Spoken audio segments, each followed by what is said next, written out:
Countries are trying to end wars, but businesses like Lithuania's cybersecurity firm have doubled their value to 3 billion in just over a year. Therefore, these businesses are turning battlefields into billion-dollar empires, making money from destruction and loss of life. Does war equal money? Let's explore this world where wars fund luxury cars. In the 21st century, most of us thought that wars, like the ones from history books, were a thing of the past. But here we are. The old saying, if you want peace, prepare for war, suddenly feels way too real. And no one, not even Russia, was truly ready for what happened when they invaded Ukraine. Russia believed their own propaganda, thinking they could conquer Kiev in 3 days. They were wrong. This war has shaken the world, changing how 57 countries spend their money on defense, how economies function, and how millions of people live their lives. It's also reminded us of one harsh truth. Freedom has a cost, and right now Ukraine is paying the highest price. Every single day, tens of thousands of bullets are fired, and equipment worth of millions of dollars is destroyed in Ukraine. Each piece of equipment destroyed must be replaced if Ukraine is to win the fight and ensure global safety. And now let's step back for a moment. NATO, the world's most powerful defense alliance, has officially stopped from directly involvement in the conflict. And yet, NATO member states have reached record high defense budgets, collectively amounting to 1.37 trillion in 2024 alone. And now, let me show you what actually 1 trillion looks like in $100 bills.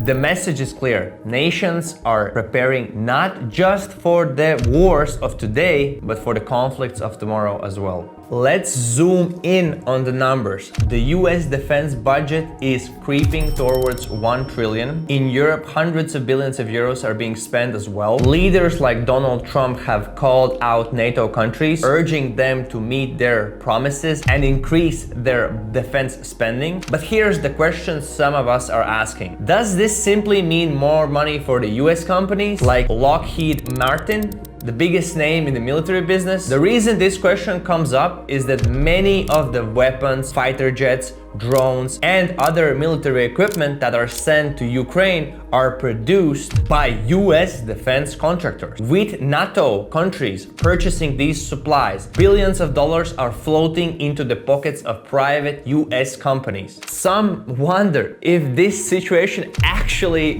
benefits global security or if it mainly fuels corporate profits. Let's look closer at the company Lockheed Martin. It's massive. Their annual revenue is over 64 billion, their market value over 100 billion, which makes this company 137th world's most valuable company. Fun fact, they've been pretty involved since 1990s, back when NATO was expanding. Today, they're selling weapons not just to the US, but also to small countries like Estonia, Lithuania, and Latvia. Of course, it's not just about one company. Across Europe, military companies in Poland, Germany, France, and even Ukraine are stepping up. And then there's Russia. They keep proving they're unwilling to change, which means countries like the Baltics have to keep arming themselves because they are the front lines against Russia. Here's something you might not know.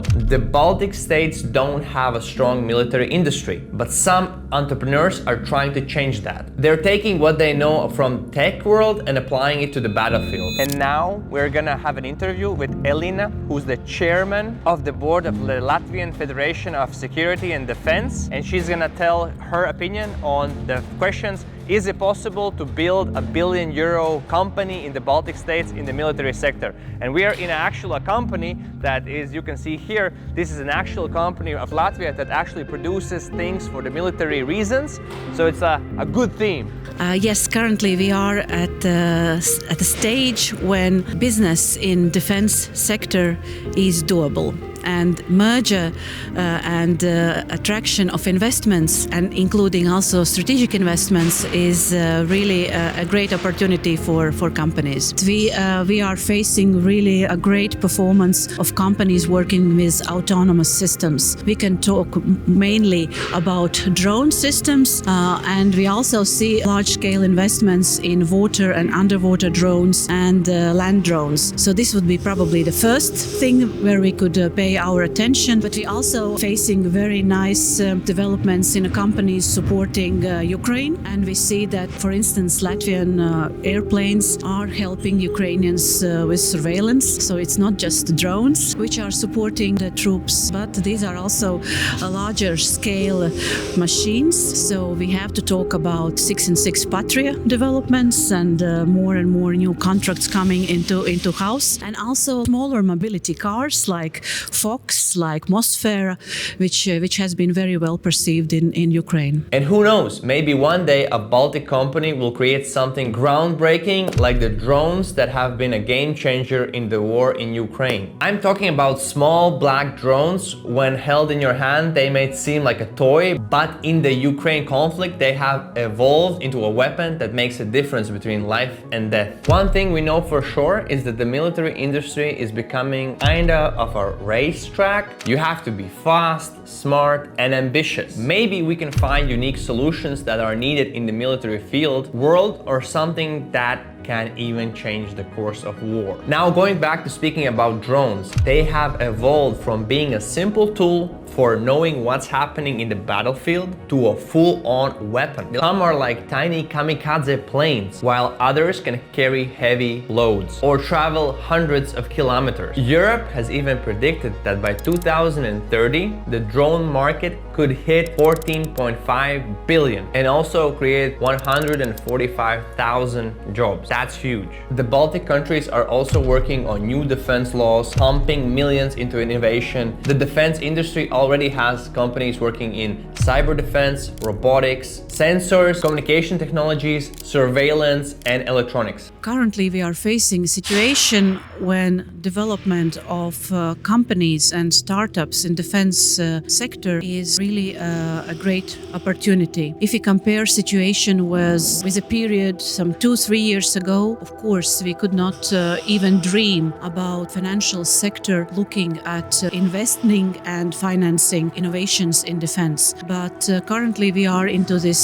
game-changing situation when thoughts, many decision makers, and also society has been changed. You see, military innovation in these countries isn't just about survival anymore. It's a matter of thriving in the world that demands cutting-edge technologies for safety. How much money is available to the Baltic states for national defense needs? Take Estonia, for instance. The country is planning something ambitious. By 2030, they aim to grow their defense industry to 1 billion. To reach this goal, they know they need more than just money. They need a whole ecosystem. Marco Casaletta, the head of Sensescu, a defense startup, puts it simply: we need factories, we need research, and we need skilled workers. We are building companies in defense industry with quite huge turnovers. We are doing it right now. During the last 5 years, a lot of new products have been developed with support of Latvian Ministry of Defense, which supported companies with rather small grants, but the most important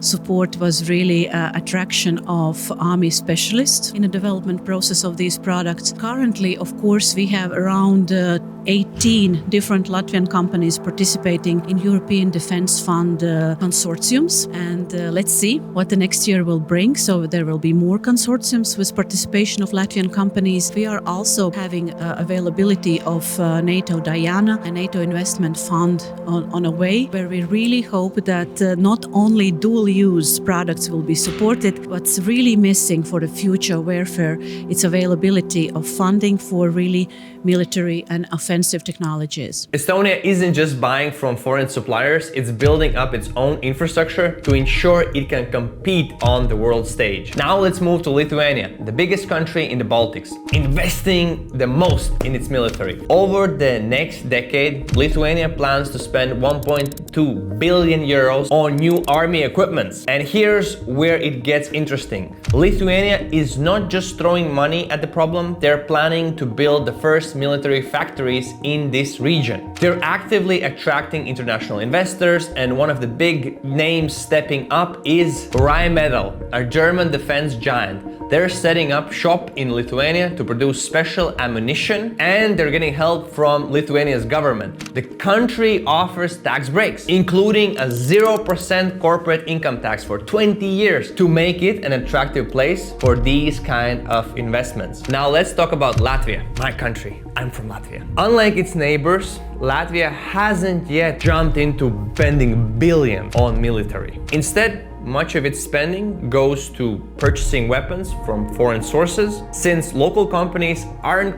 quite there yet in terms of production. But Latvia is still making moves. For the biggest military contracts, the government requires at least 30% of its spending going to local companies. It's a small step, but important one, and it creates opportunities for Latvian businesses to grow within the defense sector. But here's the twist. While these countries are still building the infrastructure, the innovation coming out of them right now is nothing short of impressive. Latvian companies like Lightspace are designing augmented reality systems that could transform how the military operates. In Estonia, startups are leading the way in cybersecurity, robotics, and communicational technologies. Meanwhile, in Lithuania, the cybersecurity firm like Tesonet, which owns Nord Security, has skyrocketed its value to 3 billion. What's happening here isn't just about military technologies, it's about developing innovations that will shape the future. Consider how internet revolutionized global communication, or how the GPS transformed navigation, or how microwave technology originally used in radar systems is now a household staple, is now a tool that everybody uses. All of these things which I just mentioned actually started from the military. So the big question is it possible to build a business with hundreds of millions of turnover in the Baltics? I would say the foundations are being laid right now. Estonia is building a €1 billion defense industry, Lithuania is bringing in international investments to help fund massive factories, and Latvia is finding its way into the growing sector through local partnerships. What do you think? Could the next big military innovation come from tiny but determined regions? Let's talk about it.